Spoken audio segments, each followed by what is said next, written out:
and welcome to Late Night Regrets. With this week's special guest, voice actor and podcaster Kevin Patterson. Featuring Sophia Israel, Drew Coleman, Matt Hammond, and Ann Krause. With music by $1,000 Movie. And now, here's your host, George Smith. All right. Good evening. Welcome to Late Night Regrets. You're here, we're here. We're excited to do this show for you. But I have to be honest, we almost canceled the show tonight, guys. I don't know if you've heard this or not, but our favorite award-winning pop superstar, Taylor Swift, is now apparently dating Travis Kelce. No. I know, I felt the same way when I heard this. I was literally gutted. Maybe it's just me, but I don't think they're gonna be a good fit, you know? I'm gonna say, Taylor, if you're listening, if you're watching, I never thought this would happen, not even in my... I mean, Travis Kelce, this just doesn't seem like your... Honestly, he's more of a anti-hero. And so don't blame me, because I know he's just not the man you're looking for. I don't want there to be any between us, but I think you might need to just shake, shake, shake, shake, shake, shake it off, shake it off. In other news, the late Supreme Court Justice Ruth Bader Ginsburg was memorialized this week when the U.S. Postal Service announced that they would be issuing an RGB stamp. This is a huge honor, and it immortalizes Justice Ginsburg alongside some of America's most beloved treasures, like the Statue of Liberty, the U.S. flag, and of course, The Simpsons.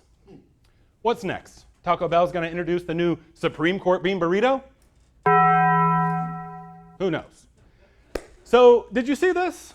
There was a massive wine flood last month in Portugal where over 500,000 gallons of wine flooded the streets after a mishap at a local winery.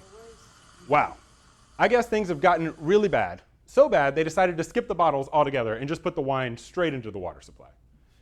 I never thought I'd say this, but I think this makes boxed wine look pretty classy. Talk about an earthy flavor. Would you care to try some of our flamboyant white or maybe our gutter red? In other news, a 104-year-old woman just broke the Guinness World Record for being the oldest person to ever skydive. I don't know what it is, but something about this lady looks really familiar. Pictured here, the woman was quoted as saying, "Age is just a number, but yes, unfortunately, so is altitude." I mean, where's this woman's family? You can't just let Nana go jumping out of planes. I know sometimes when our grandparents are being weird and maybe a little bit racist, we wish they would vanish into thin air, but it doesn't mean we should actually let them do it, all right? Recently, I also came across this news story where an armed robbery suspect in Vermont ran from police in a few pretty creative ways. First, he used a getaway car, pretty standard. Then he transitioned to a bicycle for a while before running on foot for a short time and eventually stealing a sailboat to escape. And this part is not a joke at all. The man was later apprehended when the police found him in a river on a kayak. This heist was like the Italian Job meets the Greatest Race. The Amazing Race. This guy thought Ocean's 11 was actually about oceans, okay? As you probably know, the WGA writer's strike is finally over, but unfortunately, the Screen Actors Guild strike is still ongoing. Here at Late Night Regrets, we use some of our Hollywood connections to check in with a few of these stars and ask them how the strike's been going for them. So first up, we heard from Christopher Walken, who said, "The strike's been going well. We're out here on the picket lines every day doing lots of, well, my last name." Jude Law said, "This cannot continue. This deal they want to give us is so bad, it should be considered against the, well, my last name."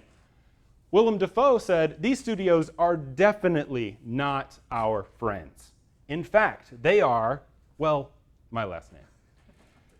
Morgan Freeman said, "It's an untenable situation, but the time away hasn't been all bad. Before I was working so much, I almost forgot what it was like to be a, well, my last name." Christoph Waltz said, I hate the strike, but it's given me more time to learn new things. My wife and I just finished a dancing class where we learned to, well, my last name. Jodie Foster said, I'm putting this time to good use. I've been taking in over 25 dogs and cats to, well, my last name. And Tom Cruise said, hold on, what's going on? I'm sorry, I'm out of the loop. For the past 21 weeks, I've been out of the country on a Mediterranean, well, my last name. That was our celebrity check-in. Let's hope all these great stars are able to get back to work very soon. So moving right on, finally it's October, and of course you know what that means. It's spooky season. Here to help us get you in the Halloween mood and tell you about some of her favorite scary movies is our resident culture expert. She's a cinema and television major from the Piedmont School of Cameras and Stuff. Please welcome Cornelia. Cornelia! Cornelia. Thanks for having me. I'm just such a big fan of film as a media. Isn't it medium? Actually, it's a small. It's just really stretchy. Right. So never mind. May I continue? Yeah, sure. Go right ahead. Thanks, George. It's October, so you know what that means. Spooky season is upon us. I already said all that part. And I'm here to talk about some of my favorite scary movies to help you get in the spooky mood. Do you like horror movies, George? You may speak. I do. In fact, personally, I really like the A24 style auteur psychological horror, like the work of auteur David Eggers. Oh, okay. So you're going to recommend some of his films, like The Witch, I think? You mean The Witch? No. Everyone has seen The Witch. I have some hidden gems to share with us today. All right. Ready whenever you are. Up first, we have the disturbing tale of a man who finds and systematically exploits a woman with a brain injury, turning her into a vessel for childbearing against her will. Oh, that sounds terrible. What's that called? And it's called 50 First Dates. What? That's an Adam Sandler movie. That's not a horror movie? Exactly. It's a rom-com. I don't know. It's not a horror movie at all. Yeah, you would think that. I'll go to my second pick. If only you would stop interrupting, George. Okay, film 2. The hair-raising story of a 5-year-old boy that's abducted and groomed by a monster who tortures anybody who threatens to reveal his secret. Geez, that sounds really scary and disturbing. What's that one? And it's called Big Daddy. Cornelia. George! Look, it's not a horror movie, okay? That's just another dumb Adam Sandler film. It's amazing the terror a film can elicit in the viewer without any need for blood or gore. Okay, look, I get it. It's a little creepy when you describe them that way, but can we just get one suggestion of like a normal horror movie, maybe with a ghost or a demon or something like that? I'll do my best. Okay. Film 3. If you're feeling brave, turn on this movie about the devil himself being tormented by his evil son, Adam Sandler. And it's called Little Nicky. Yeah, I know. We get it. What's your deal with Adam Sandler? What's my deal with Adam Sandler? Have you seen Grown Ups 2? Okay, those movies sound very scary when you describe them that way, but can you recommend like a family-friendly Halloween movie, like maybe Charlie Brown and the Great Pumpkin or Hocus Pocus? Family movie, not really my speed, but Clearly. There's this, like nice nostalgic one about a girl that's having a hard time at home, and there's this kind older man that really helps her get back on her feet. All right, cool. What's that one? It's called The Exorcist. Cornell, come on. I think that's enough recommendations. We really appreciate it. Well, if you want something actually scary to watch, I recently starred in a student film. It's pretty good. And I'm willing to share a teaser before we premiere at TIFF 2023. Actually, TIFF happened like last month. But you know what? We'll take a look during our first commercial break. But first, let's give it up for Cornelia, our arts and culture expert. Woo! All right, stay with us. After this quick break, we've got voice actor and podcaster Kevin Patterson joining us. We've got some fun plans, so come on back to Late Night Regrets.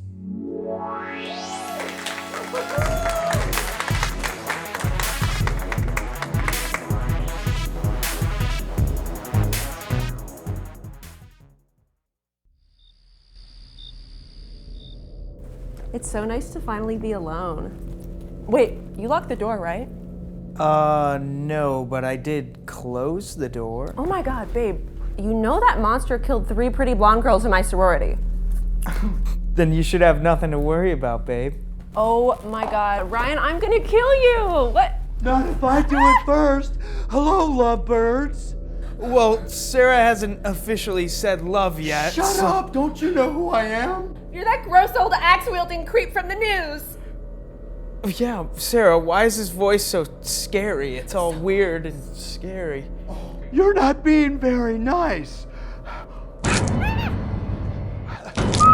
There's no use in running. I'll eventually catch up, just like my COPD. Hey, you're making a mess. God, why are scary evil killers always so clumsy and destructive? I have vertigo, you entitled fucks.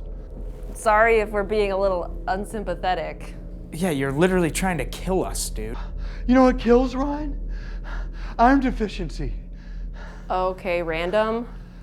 That's why I'm so pale and unsteady. Yeah, sorry you're anemic, dude. Yeah, it's a little hard to take you seriously. Yeah, he's like a walking horror movie trope. I bet there's a ridiculous backstory. This isn't a joke. I developed tendinitis working at the old lumber mill. It impedes my range of motion.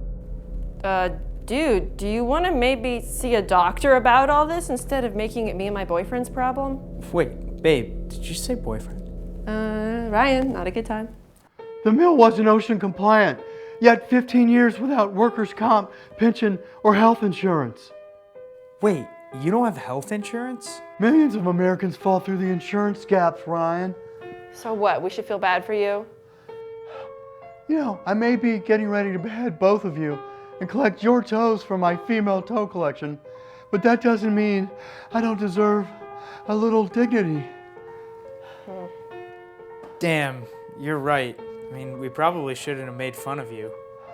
I mean, it's not like it's your toes, but yeah, it was a little classist, and I'm sorry. I didn't expect an apology. Well, of course, we're Democrats. I'm registered independent. I'm starting to feel a little bad about coming here today to kill both of you. Really? So you'll let us go? Sorry, can't do that. But if you don't mind digging a couple graves, you wouldn't believe how hard it is on my back. That's fair. Yep, I'll go get the shovel.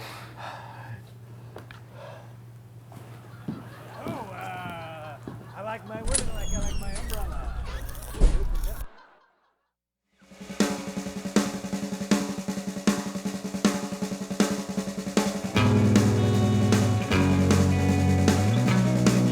Welcome back to Late Night Regrets. Coming up next, thank you.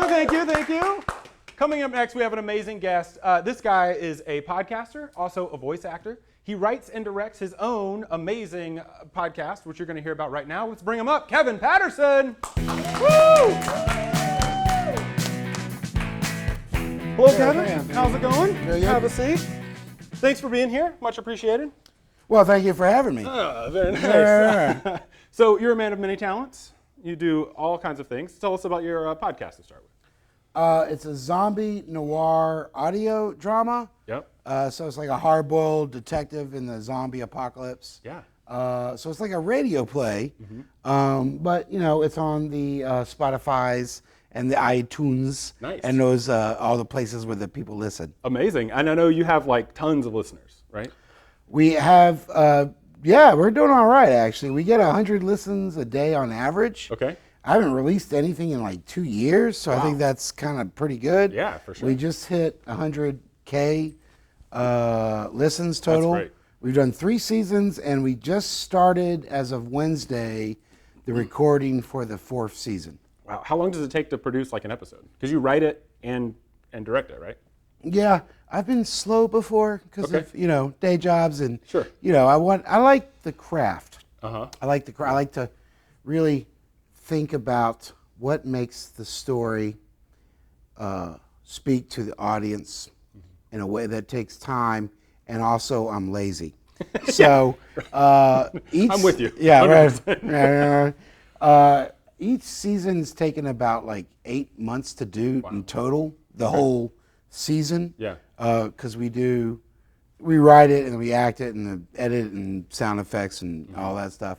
So I'm trying to get a little quicker at that, but we shall see. It's very interesting. I mean, so you write the whole season up front and then start production? Yep. That's a cool system. So how long is writing versus producing? This season basically was one of the big quarantine projects. So it was like a year and a half of writing it. I usually take about 8 or 9 months to write something. I'm a slow writer. I edit slowly. I go through a lot of edits. And I think that it's 62 pages total. It's 4 episodes. The whole season's 4 episodes, 62 pages. And I think I took about a year and a half to write it. With the actors now, I like using improv actors because they are, a special talent. They often add a lot of great lines. So, I'm still editing as we make it. Yeah, that's really cool. I'm so glad to hear you pull from I know you use a lot of local actors and people that we improvise with and lots of great things happen here at Charlotte Comedy Theater. And you have a studio here at VAPA, the Visual and Performing Arts Center, if you don't know, right here in Uptown Charlotte. So how long have you been here and what's that experience been like? I've been here for the last 47 years of my life. In Charlotte? No, in the VAPA Center. Oh, in the VAPA Center. I was originally a salesperson at the Sears and Roebuck. Is that a true story? That's a true story. Oh my God, that's amazing. In 1953, yeah. Okay, I was a all right. salesperson at the Sears and Roebuck, and then at the exit of the parking lot, you know where it's kind of like there's a lot going down there. Yeah. I sold my soul to the devil. Oh wow! All right. And my soul has always been tied to the VAPA ever since. So I've been here for what I tell you, 73 years. Something like that. Yeah. You're about 47, I guess. Well, that's the nice thing about a deal with the devil. It gives you like a youthful demeanor. Got it. About a year and a half. Cool. The place, actually, I've been here only not even that long. The VAPA Center is fantastic. Yeah, it's been amazing, around, right? Only open, I think, for a year and a half or 2 years. And oh man, it's a lot of interesting things going on. Speaking of Halloween, October, Octoberfest. Oh yeah. Is October 29th here? Yeah, that's the big event here, I think. Sounds right. And that's open studio where you can go around and check out all the artist studios. You can see the amazing work. I'm sure there'll be talks and stuff happening. And then they also give out lots of candy and kids can trick or treat and stuff, I think. Sure, right. Yeah. Well, there's lots of candy because that's what the kids love. That's it. Candy and Doc McStuffins, I think. Those are the top 2, maybe. I don't know. Maybe Zombie Podcast. I don't know. The kids, let me tell you what, the kids love the Zombie Podcast. I can't tell you how many 8-year-olds write me on a daily basis and say, your Zombie Podcast really changed my life. It's made me think about capitalism and following the blindless masses. These 8-year-olds. And while we have to, as a society, face what we're becoming, and so that's why I do it. Yeah, I like to give up, to help the children. Yeah, we appreciate it. And it sounds like you're molding the future leaders of America. That's exactly what I'm doing. That's exactly what. It's a very undercover way to do it, but you're doing it. The hard work. Yeah, it's a deep cover thing. I love it. So, what inspires you to write these episodes, and where do you kind of get any quarantine, any COVID stuff coming into any of those? Not so much. I thought about that. Actually, we had quarantine started in 2020? Is that right? Yeah, I think so. It's a blur, but yeah. We had recorded and spent 9 months doing the first season. If you listen to it, I recommend to the audience, start with season 2. You don't need season 1. And we learned a lot in season 1, a tremendous amount. Anything, yeah. Right?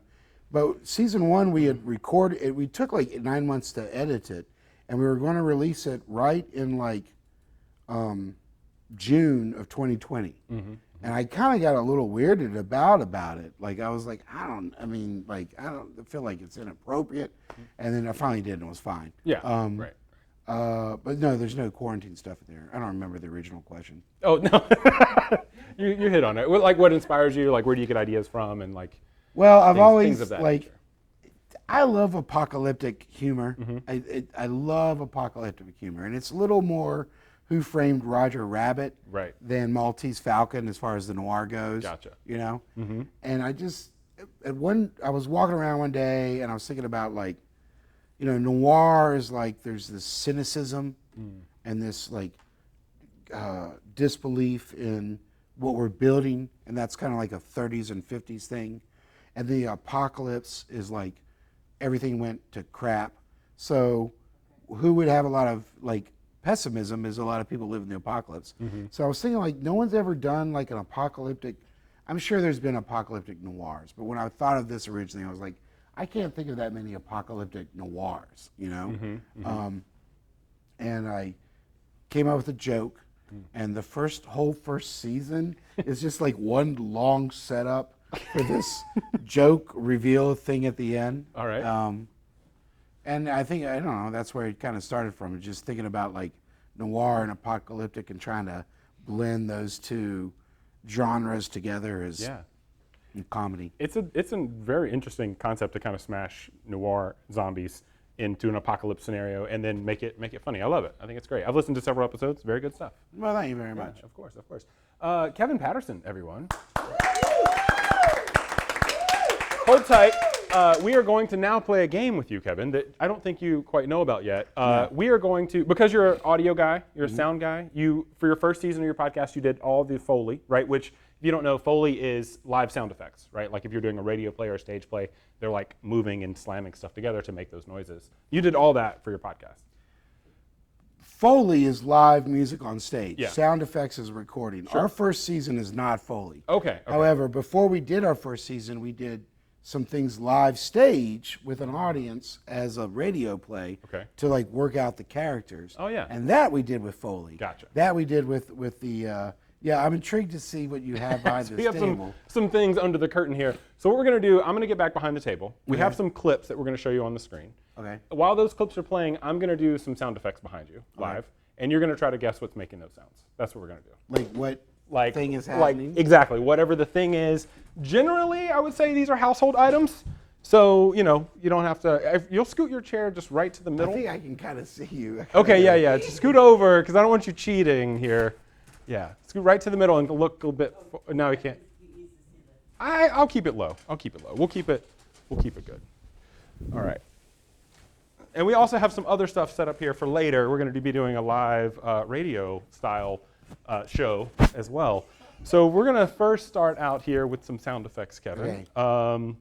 Are we ready? I think we are. Let me look. Okay. Here we are, so the audience can see what's happening. Oh, Kevin can see what's happening. Yeah. Oh, no! I've got my eyes closed. I have my eyes closed. I'll tell you when to open them.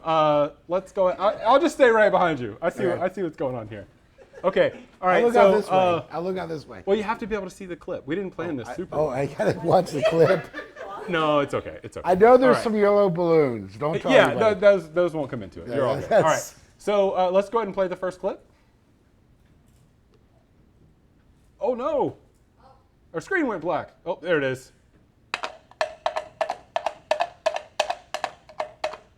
All right, Kevin, what do you think? I mean, if you're going to Monty Python, it's coconuts. It's always coconuts. It's always coconuts, yeah. It's always coconuts when there's horses. Very good, very good. I heard you also use plungers. I heard those work well too. But we went with coconuts and you nailed it. Nice work. All right. So next we have another one. Hopefully I'm not giving this one away too much. I'm trying to be super gentle here. We're gonna work through it. All right. I am ready. You can look at the screen. 2 pieces of wood that are about this long slapped together, which can also be gunshots. Close. That would be the traditional way to do it. But we're low budget here on Late Night Regrets. So let's hear it one more time and see if you can figure out what this is. Let's do it one more time. It was a little bit different the second time. That was a little bit different. Are you slapping your jeans? Close. It's got something to do with jeans. If they were a bit big. Are you hiking up your jeans is all? Let me do it again. Can you do that? Yeah, can you see it? Oh, a belt. Yeah, a belt. Yes. A belt. It's not the traditional way to do it. You're exactly right. 2 sticks and a piece of wood. That's pretty good, though. But it works out okay. It's a little sharp, I would say, and a little bright, maybe. You can maybe. change the speed. Yeah. If we could add some EQ, it would be way better. All right, I'm gonna try really hard to do this one. It's a tough one. Thank you, Ann, for being his human shield, so he can't see what's happening too much. I'm trying to. It's like, okay, there we go. Oh no, wrong way. Okay, all right, here we go. Let's play the third clip. Oh no, I didn't get it to work at all. Okay, we gotta do it one more time. All right, here we go. Oh! Okay, you get what the clip is. Sort Here's of balloon or ball. there's the sound. Yeah. It's supposed to be a creaking door. Is that just a balloon that's twisting? Yeah, you got it. It's a balloon. It didn't work at all as well as I had it. Oh, of course, now it works perfectly. After I reveal what it was. All right, we got a couple more. Here's the next one. Wait, I gotta compose myself for the You audience. got to act as your own shield. Oh God. Okay, here we go.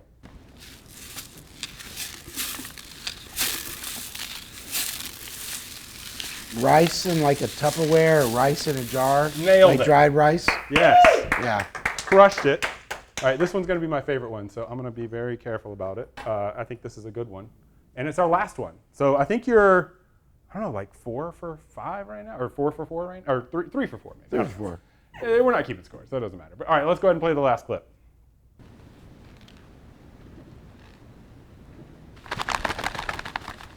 Oh, that's a tough one. I want to hear that one again. All right, let's do it again. That's pretty Oh good. God! It's not gloves. It's not a bunch of gloves. Oh no! Okay, we're back. We're back.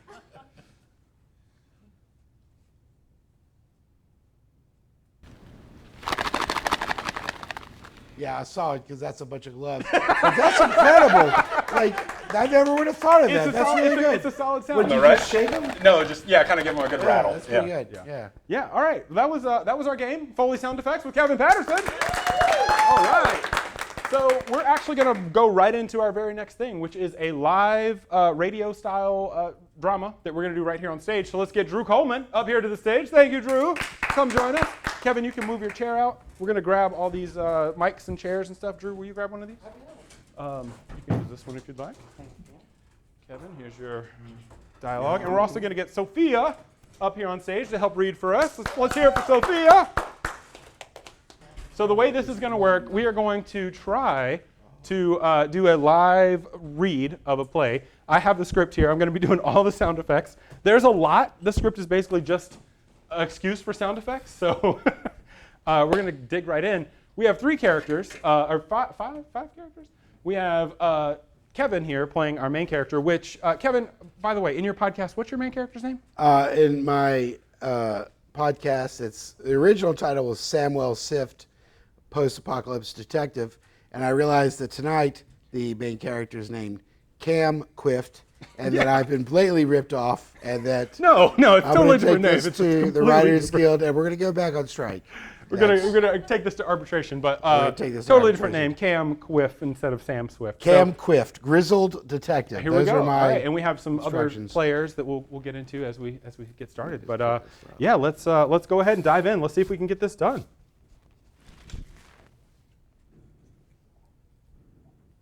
It was nearly 11 p.m., and as I rode my trusty horse Marmaduke towards the marvelous mansion, I climbed off Marmaduke and tied her to the front gate. It began to rain. I approached the front door and gave 3 solid knocks with the pineapple door knocker.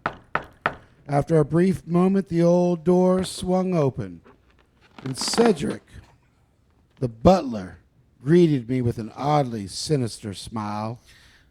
Good evening, Mr. Quift. Welcome to the party. Won't you please come in? Not a moment after I stepped inside, I was greeted by the lady of the house, Mrs. Ruthless. Cam, darling, how good of you to pop in. Sorry I'm late. Marmaduke's slow in the rain. No trouble. We're honored to have you here with us this evening, Detective. Please, make yourself at home. It was a long walk as I made my way across the sprawling room. I noticed the strong sense of celiacs and venereal disease. I noticed there were 5 gents in attendance, including Mrs. Less and her husband Paul. First, I bumped into 70-year-old General Garvey, retired from the U.S. Army. Good evening, Detective. Glad to see you here. A flash of light bounced off his prominent Medal of Honor badge that was pinned to his chest. Next, I encountered Lucy Lucky. Next, I encountered Lucy Lucky. She had a reputation for being the neighborhood fun time, if you know what I mean. Well, hello, Cam. Looking strong as ever, I say. Next up was Tom Topper, wearing a top hat. Dippity top evening to you, Mr. Quift. Jesus Christ, I thought. There is a lot of characters in this particular party. And this room is freaking huge. Finally, I arrived at the wet bar and poured myself just a teeny tiny little cocktail. I downed it quickly. And then I decided I better hit the John before I hit the road. I opened the bathroom door, then took a nice, long leak. Well, after returning to the party, I decided I did not want to hang around with this bunch of bozos, so I planned a good old-fashioned Irish exit. Just as soon as I made it back across this annoyingly enormous living room, you know what? I think I'll run. After a quick sprint, I arrived back at the front door. As I reached for the door, the lights went out. A woman screamed. Ah! Just then, a gunshot rang out in the dark. Moments later, the lights flickered back on. I turned to observe the scene, and that's when I saw Mr. Leese lying dead in the middle of the room. Beside him, a smoking gun. Dun dun dun. Oh no! Who shot my husband? Do not worry, Mrs. Less. The world's third best detective is on the case. I approached the dead Mr. Less slowly and picked up the smoking revolver. As I stood over his dead and lifeless body, I could still hear the rain falling outside. I began to pace the room and survey the suspects. I noticed General Garvey's iconic Medal of Honor was missing from his lapel. Lucky Lucy's dress was slightly unzipped, and Toppler's top hat was askew. So I developed a hunch. So I rustled around in Mr. Less's coat pocket for a clue. Aha! Just as I suspected, in his pocket, I found General Cavier's Medal of Honor. It stood up. I stood up and addressed the group. Everyone along the wall, you're all guilty of murder. After they formed an orderly line, I told them the truth. You're all guilty, and here's how. General Garvey and Mr. Less have been having an affair for quite some time, and you slipped your Medal of Honor into his pocket as a symbol of your undying love while I was in the John. As for Tom Topper and Lucky Lucy, you're both just here for a good time, made clear by your clothing askew that you were ready to rip off as soon as the lights went out. Cedric, the butler, is innocent because he had both hands on that big bottle of lube he was told to carry around all night, which only leaves us with Mrs. Less, who turned out the lights and shot her poor husband in the dark because he had recently given her syphilis, which he contracted from General Garvey, who got it from Lucky Lucy, who got it from Tom Topper last weekend at the luau. Now I believe there is only one cure for syphilis. Bullets! I decided to spare the butler because luckily he had not yet gotten mixed up in this swinging syphilis sex ring. Excuse me, sir, but doesn't penicillin also cure syphilis? It's always best to leave no witnesses. That's just another night in the life of Cam Quift, Midnight Detective and Neighborhood Syphilis Eradicator. All right! voiced that superbly, Kevin. Thank you. Gotta say. Thank you. I don't think we're going to have 100,000 listens, but we could hope. Yeah, that was fantastic. That was great. Thank you for that. A big round of applause for Kevin Patterson, everyone. When we come back, we're going to play one more game with Kevin where he's going to provide some sound effects for some of our actors on stage as we play an improv game. So stay right there and come on back to Late Night Regrets. Woo!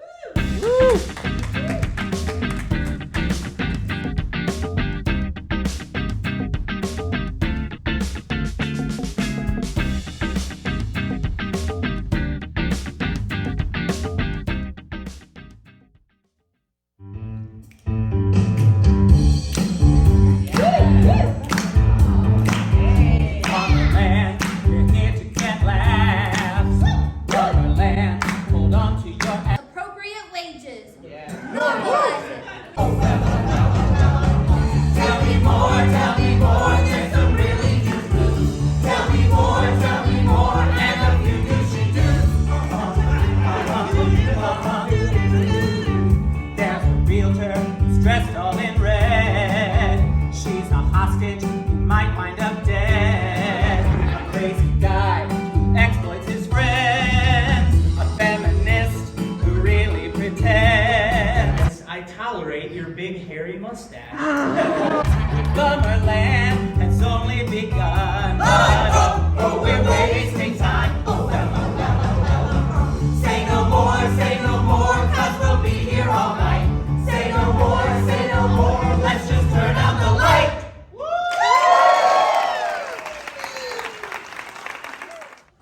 Equazorial. I-Q-U-I-T. I quit.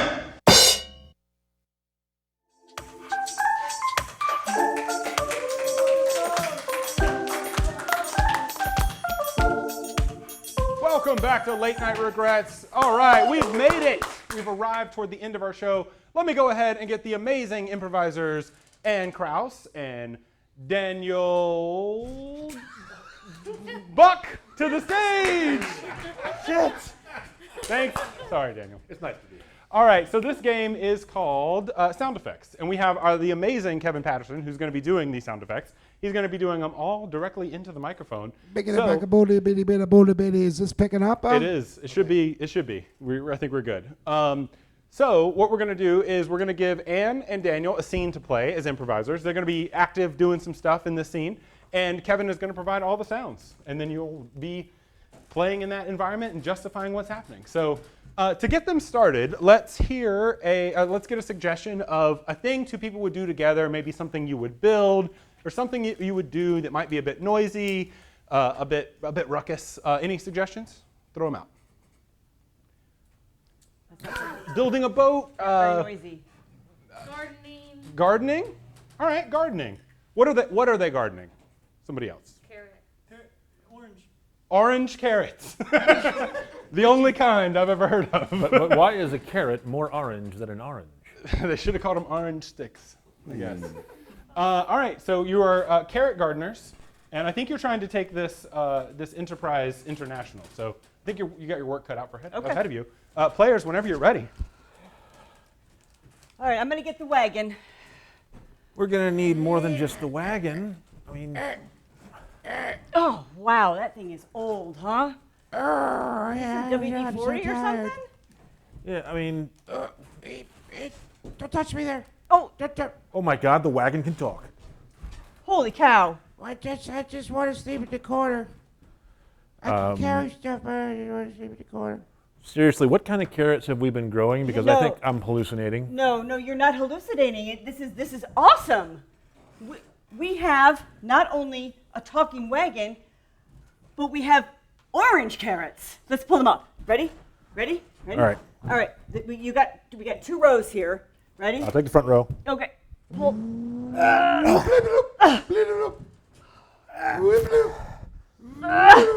All right. Oh, wow. They're jumpers. They are jumpers. Oh, my gosh. Okay, let's drop them in the wagon. Come on. Ready? 1, 2. Thank you. I was so hungry. You heard that, right? I love me some orange carrots. So yeah, our Let's wagon get 'em is more. possessed. Let's get them more.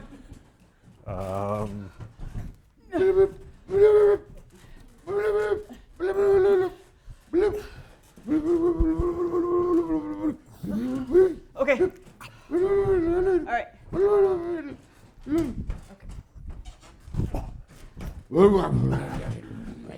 How are we gonna make any money if the wagon is eating them all?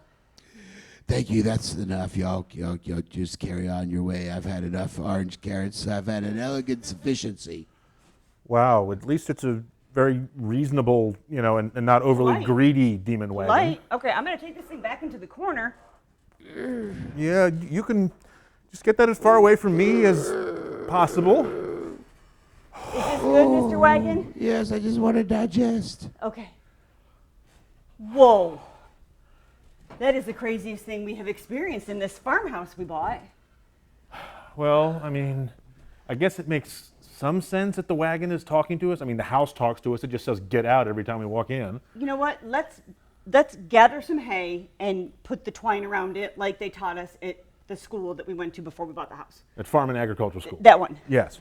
All right, so let's I feel like we should have a machine to, bale this hay for us, like something like a hay baler. Oh, we have one of those. It's in the garage. I'll go get it. No, Okay. You should drive it. I'll go get it. You should drive it. Okay, I'll guide you. Let me just open up the garage door. Honey, you have been working out. Look at that, huh? Oh, thanks for noticing. It's all the carrots. Just all the lifting. Yeah. Okay. Yeah. All right. Okay. Let me Get on start that, her baby. up. Okay. Now remember, they said to go in a straight line. It's not talking to us. So far, so good. All right. It's so good to be driven again. Oh my God! No, you can't. No, You can't it's just- fine. It's fine. Ride It's fine. me. It's just gonna Ride me. All right, another scene. Oh my God. Come on up, Kevin. Oh, I loved it. Ride Me from the hay baler. That was the best. The best. All right, thank you so much for everyone for watching the show tonight. Thank you to Kevin Patterson for stopping by.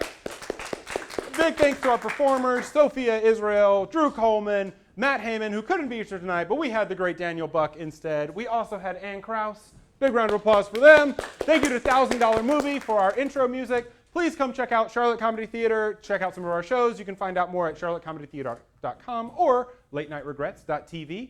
Until next time, please accept our most sincere regrets, and thank you, and good night.